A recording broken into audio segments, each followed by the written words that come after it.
और इस वक्त बड़ी खबर सामने आ रही है आरजेडी के खेमे से। आरजेडी के राष्ट्रीय अध्यक्ष चुने गए हैं तेजस्वी यादव। यहाँ पर कार्यकारी अध्यक्ष उनको बना दिया गया है। तो आज कार्यकारिणी की बैठक आरजेडी की हो रही थी और ये माना जा रहा था कि इसमें तेजस्वी यादव को लालू यादव कमान सौंप सकते हैं, अपनी विरासत उनके कंधों पर दे सकते हैं। और यहाँ पर ये बड़ी खबर सामने आ रही है, कार्यकारी अध्यक्ष तेजस्वी यादव को बना दिया गया है।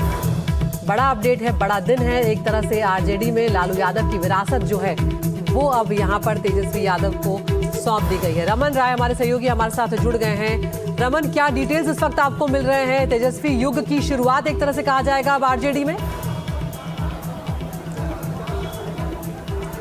जी बिल्कुल, देखिए जिस फैसले का इंतजार था वही फैसला आरजेडी की इस राष्ट्रीय कार्यकारिणी की बैठक में ली गई है। जैसा कि हमने पहले भी बताया था कि तेजस्वी यादव राष्ट्रीय कार्यकारी अध्यक्ष घोषित हो सकते हैं और उस पर आज लालू यादव ने मोहर लगा दी है। लालू यादव ने तेजस्वी यादव को आरजेडी का राष्ट्रीय कार्यकारी अध्यक्ष बनाया। जिस तरीके से बताया जा रहा था कि तेजस्वी अब पार्टी के अंदर में फ्री हैंड चाहते हैं और जिस तरीके से जो नतीजे आए बिहार चुनाव के 2025 के, उसके बाद से आरजेडी पूरे तरीके से बैकफुट पे थी। महज 25 सीटों पर आरजेडी आ गई थी। 10 साल का जो रिकॉर्ड था, पिछले 10 साल के रिकॉर्ड के सबसे न्यूनतम स्तर पर इस वक्त आरजेडी है।